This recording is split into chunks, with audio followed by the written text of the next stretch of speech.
Beyond the headlines. This is World Insight. Hello and welcome to World Insight with me, Tian Wei. Chinese Foreign Minister Wang Yi is set to begin his visit to Denmark, Sweden, Finland and Norway this Thursday. Earlier this week, a joint statement marked the official launch of China-EU trade and investment consultation mechanism as both sides convened for the inaugural meeting. China-EU economic and trade cooperation continues to generate mutual benefits. For many European companies operating in China, close collaboration translates into significant investment in innovation. Kim Fausing, President and CEO of Danfoss, highlights how China has become a major hub for global innovation, particularly in energy efficiency and sustainable development. Simon Trott, CEO of Rio Tinto, explains why long-term cooperation with China is rewarding strategy. Ola Kalenius, chairman of the board of management at Mercedes-Benz Group, discusses with me about the substantial long-term opportunities his company sees in the Chinese market and beyond. Let's hear their thoughts. This year particularly need to be celebrated because it's 30th anniversary of your company in China. Yes, that's correct, yeah. Many say the anniversary should be congratulated, but even more important is the vision, the belief in China and the trust. Yes. Tell me more about it. Yeah, so we have now the fantastic year because we can celebrate 30 years in China. And our vision for actually many years now was that China should be our second home. See, it was not just a market for us, it was an area where we really believed in the future, and having been part of this tremendous development in China, we feel very fortunate to be part of this and also to be part of it today, right? So therefore we have an extraordinary setup in China today. We have very strong partnerships with our Chinese customers and partners, right? So therefore China and our position here is a very special position for Danfoss. Well, you've been having 5,000 employees in China. That's large. And meanwhile, you have been committed to establishing different bases in different parts of China. Yes. Tell me, how has that process been for you? What does that mean for you to understand China and today's China in the world market? Yeah, so it has been a tremendous development step by step. It's about not overestimating short-term what you can do, but still having a long-term plan and really not underestimating what you actually can do in the long term, right? And therefore, we have step by step been investing, localizing, building up an organization where we had not only sales and marketing, we built up strong manufacturing base, we have built up a strong engineering base. We have some of the best engineers here in the world. We have speed in our processes. And then we have built up centers where we co-develop with our customers and partners here since a while. So step by step, we have been investing and we have continuously been investing here. Lately, we opened last year, now our largest campus until now, actually, and with 130,000 square meters in Haiyan, which makes us very proud. But it shows also that you need to continue to invest. You need to have up-to-date facilities. You need to have modern facilities, best processes in order to really compete in China. And that has been a tremendous development. Well, you have 12,000 IPs in the world, right? Certainly there's a lot of technology, but China has been looking at itself as the innovation center of the world these days, and many companies are coming over here. You also heard from the Chinese premier, this has become a gym. Yes, in a way, exactly, yeah. for everybody to feel what is the best product and test the best product and show their muscles. Well, it works well. And on the one side, when you go to the gym, it's tough work. I do. When you work out and so on. But it's of course the way you keep yourself fit. And it's a very nice picture. We have been using some of the same pictures in Danfoss, because some think, competition, it's tough, maybe we should not go there and so on. We kind of, in Danfoss, invite the competition. We are not afraid of competition. We think it's part of being healthy, it's part of being faster, it's part of having the incentive to move faster. And therefore we actually really embrace this competition you see in China. We are very proud of the speed you learn in China. It's something we can apply globally. You are are especially trying to build AI centers here in China, the data centers. And of course, China sees itself as the innovation center. Data centers are everywhere in the country. How do you read this trend? During the process of building up the data centers, what do you think you have learned here in the China market?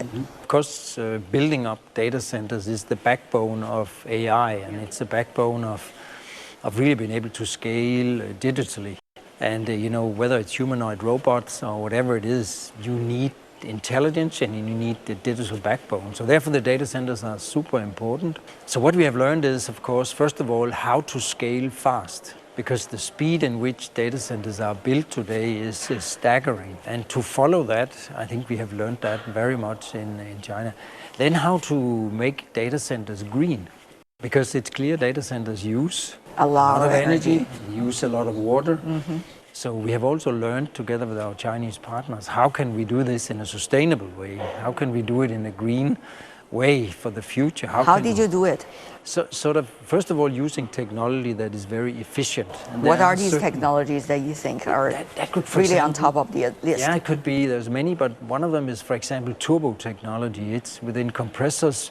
By having turbo compressors that has no friction, sort of the energy efficiency of compressors like this, oil-free compressors, are very ideal for data centers. So spends much less energy. So technologies that use less energy. Then we have, of course, learned in Danfoss how you reuse the energy.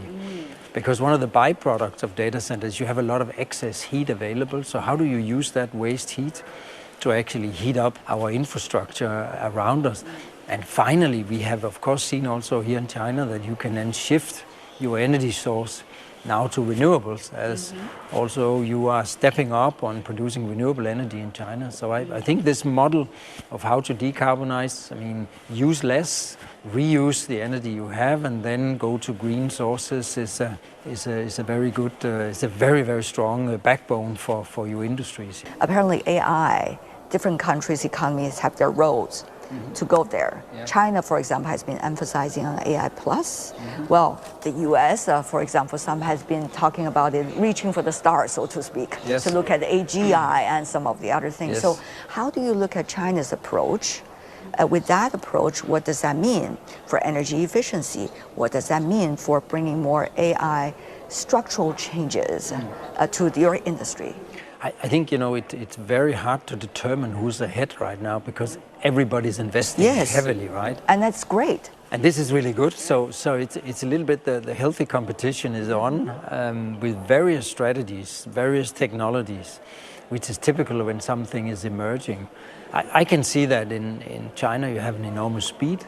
I can see you are very fine integrating AI into the base of your industries and your day-to-day work. It's also coming in the US, but in slightly different ways and with different facets. But I think, I'm impressed with the speed you are working with in China, but also the impact, because it's not just a fashion. It's something a we like to must talk about. It's something you really do, and it's creating big impacts. It's driving productivity. It's driving better quality of the technologies and so on. So I think you are very well off the ground. I'm not smart enough, I think, to say who is exactly ahead of the game today, right? So, but I think what is impressive is the determination again here and the scale you are already building. The Chinese premier mentioned several things, and I think he's quite upfront and straightforward. Yes. He has been talking about the market is a scarce commodity these days, a scarce resource.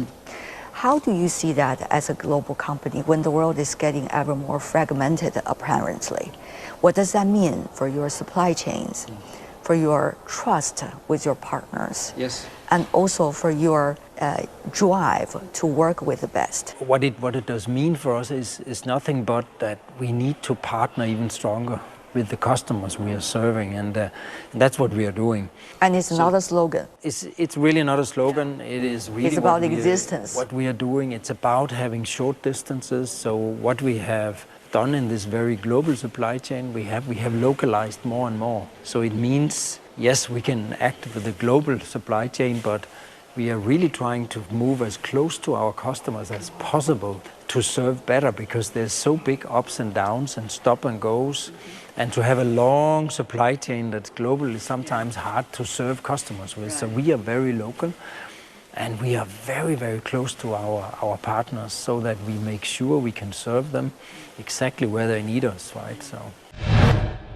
Simon, good to see you. Thank you very much for your time. It's great to be here. 15th five-year plan. Tell me more, what does that mean in terms of opportunities for you? So the 15th five-year plan really provides a clear direction for us to continue to work together, for us to continue to provide the materials that China needs for ongoing development. And so for Rio Tinto, it really is a clear roadmap for how best we continue to collaborate. And one of the things that really stands out is that they will be resource intensive, and so we need to make sure that our business is really strong so that we continue to play a supporting role providing the materials needed for that transition. When you say resource intensive, yes indeed. What are some of the trends you're watching most closely for such a big market like China? Yeah, so for us, we're focused on four main commodities: iron ore, aluminium, copper, and lithium. Actually, the timing of the forum, perfect, because our first lithium supply from developments that we've got in Argentina is due to arrive in Shanghai in coming days. And I think that symbolises a little bit the change and the way commodities is changing, because some of those commodities supporting that energy transition are really starting to increase in terms of demand, and we need to make sure that we continue to bring that supply to market. Meanwhile, also we are seeing new trends in the industry. For example, applications of AI. It is a constantly changing technology. We see, for example, it's just for your reference, in China, a lot of people are enthusiastic about OpenClaw, but also OpenClaw has its technological hazards from time to time. So, but my question really is, how do you observe this, understand when to jump, which one to jump on? Yeah. Comes down to prioritisation, because if you try and do everything, you get nothing done. Good quote. That's a great quote. And so you've got to focus on the ones where you think you've got real competitive advantage, or you can translate into competitive advantage, but also one that's going to move the needle for your business. And so one of the things that we're trying to do with the reset of the Rio Tinto strategy is really focusing our efforts where we really can make material difference, rather than spreading them across too many Can things. you be more specific rather than philosophical on that point, for example? Well, so on digital, for example, rather than doing many different projects, choosing one or two projects where we really have significant amounts of data in that space, for example, in geotech or in some of our ore body knowledge work. We've got significant amounts of data. We've got tools now that actually can access that data in a different way, and really putting resources to try and make progress in that area rather than spreading it too broadly. But here comes another question. How do you face this, rare phenomenon, a rare opportunity? Make the best out of it. Yeah. But not at the same time, as you said, doing everything all at the same time. I would love to hear from you. I felt one of the things that was interesting in the speech today was there was examples given of innovations. Yes. The car, smartphones, and not just that innovation, but then what it led to. The new markets being developed around it. But there was one common thread, and that was resources. Both of those innovations and the markets that were then created needed raw materials to be able to support those. And so I think the world is focusing more on supply chains, focusing more on resources and access to resources, and so it's a fantastic time to be a mining company. But the trends are changing all the time. But your industry, you have to think ahead. It takes a lot of time to develop these different trends. So how are you articulating this time? Well, as we see, the world is changing so fast, and the demands are always changing, shifting. It's a very good question. Our business, we invest today, and it may take many years, sometimes decades, for us to get a return on that investment. To get the license, to go to mining, and you got the market and a lot of things. And so I think 2 points. One is having your eye on the horizon so that you're always looking at the medium and longer term. We're less interested in what happens tomorrow than we are next year and the years beyond. I think the other way, and it's talked about a little bit here, one way is around collaboration, working with others, because a single company on their own can have a particular view, but actually when you collaborate and work with others, your view is going to be far enhanced because you're really leveraging the strengths, the insights, the knowledge of others as well. But then you have to be very good listeners, right? You have to be able to tell what they really exactly mean. And also to have the right reference, both the persons to go to and the parties to go to. And I would say something else as well. You really need to be able to stand in the shoes of others to really see the world from their perspective. Listening certainly incredibly important, but you also need to perceive and look at the world through their perspective. And sometimes we do that well, sometimes we do that not as well, but I think if you're able to do that, you can really build true partnerships. When we think about all these changes, there's also the concerns about so-called resource nationalism. Well, you are a global company. You cannot go nationalistic. So how do you reconcile with that, so to speak, trend and make sure your partners are respected, they feel being respected no matter where they're coming from, and at the same time be able to focus on the real trends you just identified? I think as a mining company, one of the core planks of your strategy has to be around social license. And it's something that we've learnt over many years. You need to make sure that you have a strong social license wherever you operate in any jurisdiction. Because ultimately, a lot of the resources that we're mining belong to others and the host governments, the host communities in which we operate. And so communities have to see benefit from mining activity on their lands. And when I look at the really strong resource sectors, when I look at communities that have really benefited, it's where there has been that long-term partnership that has allowed resources to be developed and communities to flourish around that development. We see China's transformation in the auto industry and also its tremendous guts for innovation, of course. And you have been partners with Chinese counterparts for quite some time. So what do you think is the current stage of taking each other's innovation as the center and be able to make the best out of it? So the great thing with the tech ecosystem here in China is that you can work with both the big giants that you know from your smartphone world, whether it's ByteDance or Tencent or Alibaba, all of those companies. So everything that you want and you're used to in your smartphone ecosystem, should that stop at the car? Of course not. The car needs to be a smart cockpit, a convenient smart cockpit. It's almost like a butler that serves you. But there's also a very broad ecosystem of medium-sized or startup, smaller tech companies. About 10 years ago, we got in contact with a almost brand new startup with a small but very dedicated, very skilled team called Momenta. And here we are now, less than 10 years later, and the German chancellor gets to drive in a Mercedes S-Class through Beijing, point-to-point navigation, autonomous, in a partnership between Mercedes-Benz and Momenta that we took a stake in back then. So you have all these partnerships, and if there is a red thread through this, is it's easy to engage. And it's very, let's say, we're very quick at building fast and strong relationships. And you need that. Why? Because the Chinese customer in general, compared to the rest of the world or our portfolio, is younger, very technology oriented, and willing to experiment. On the other hand, the Chinese automakers are also going to Germany and other European countries as well. There are manufacturing centers of Chinese automakers in some European countries. And if you look at the supply chains and the supply networks around the world, I think in a modern top-level car like the S-Class or any of the cars that we produce here, you have all 5 continents in them. So maybe it's one of the most global industries at all. And when I hear about entrepreneurs seeking their fortune in a different market, I think back to one of our founding fathers, Gottlieb Daimler. He invented the car 140 years ago in 1886. 2 years later, in 1888, he already set up shop in the United States.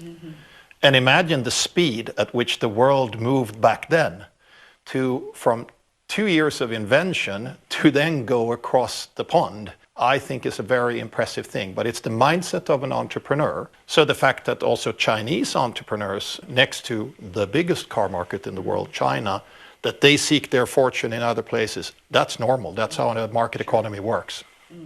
Just reference for you, several of the CEOs that I've been talking to, some of them also from Germany, have been telling me their revenue actually has been going up last year out of hard work, and yet the profit margin has been dropping down because of a lot of different complex factors. And they are trying to figure out what is likely to be the timetable for them to come back again, namely having better profit margin. They're thinking about 2027 or even 28, given the latest complexity. What about for Mercedes-Benz? How do you see a more smoother, if you could predict in any way, transition time and for a better prospect? We were able to produce a very strong free cash flow, which is ultimately, from a financial point of view, the one KPI that counts. Right. How much money is left in your tiller after you have calculated everything. But what is the time frame? I don't think that the intense competitive situation in China is going to go away anytime soon, so there will be pressure here. Of course, the tariff system, especially for a global company like Mercedes-Benz, it has changed, and we have to accept that now. And there are also other regulatory challenges or other things that you mentioned before that's going on in the world. But what are we doing to address that next to short-term management of external disruptions is investing into innovation, technology, and product. So we have in 25, 26, and 27, on a worldwide basis, 40 new models that are coming. Yeah. So I think that 26 for us is a year of execution, actually bringing models into the pipeline, build upon that in 27 and 28. So we take, for this financial picture, we take like a midterm view. Yes, we have a solid foundation. Yes, it is a tougher business environment than it was maybe 3 years ago, but we can deal with it, and we want to build ourselves into a stronger position over the next years into the midterm, carried by the product offensive. Sounds like the 15th five-year plan. Actually, Mercedes-Benz also has a 5-year plan. We call it the Mercedes-Benz business plan. Right. And as I said, when we read about the 15th five-year plan and we looked at ours, similarities. Yeah, on the economic side, a lot of similarities. Yeah. My final question is about AI, artificial intelligence. We see LLM, and now in China, as you have noticed, talking to your Chinese counterpart, agentic AI has become really the big name now. So, but there are a lot of challenges in between. How do you see the trend of application of AI into your industry, and which area and trends are you observing very closely right now? The sky is the limit. We started many years ago when AI really came back. The compute power, the sensing AI, this is like maybe 15 years ago now, where we started doubling down on AI for automated driving. But there have been so many iterations of what's happened there, and with Gen AI coming into the picture about 3 years ago, of course, now the way those algorithms and those software stack works, it's like a human. It's like that's why I called it the thinking machine. But it's not just about automated driving, which is one area where we're investing massively, and that's happening. It's also about the smart cockpit. If you have a Mercedes, you have a Mercedes virtual assistant. You can talk to the car, and that car can more or less do anything for you. Mm-hmm. And indeed, just to highlight one thing that we have developed here in China, in our partnership with Tsinghua University, in the rear seat entertainment of our vehicles, we now have a multimodal LLM capability, which means you can have several LLMs in the background, and they get invisibly arbitrated for the customer in the car. So whatever answer or action the person needs, the model knows where to find it. Mm-hmm. So I think what's going on here is nothing less than an intelligence revolution. If we had, back in the 1850s, the industrial revolution kicked off by the steam engine, what we have today is an intelligence revolution. And ultimately, that's going to make an even bigger mark on business. Sounds wonderful, but related to that, the jobs market, as we have seen, some shaking up already. Your take on that, because many are talking about what about the big companies, what are they going to do as a result of AI? Every single time there has been some major breakthrough in technology, There are also some dystopian voices that said this will change. I don't know, back in 1850s, we left the field and went into the factory. And maybe people thought then there will be mass unemployment. God knows. I don't partake in the dystopian discussion. I realize that we have a tremendous potential productivity gain from AI agents where they can do, starting with simple repetitive tasks to then more complex tasks already now. So something will happen there, but humanity has always found a way to then redirect the human resources to do something else. So that's going to be my positive take on it. Very philosophical. I'm seeing a philosopher and certainly a mover and shaker in the field. Thank you so much for being with us. Thank you. Really appreciate it. I appreciate it. Thank you. Thank you. That is all the time we have for today. If you'd like to know more, search World Insight. Check out our YouTube channel, follow us on X and Facebook. I'm Tian Wei. Thanks for joining me. Bye for now.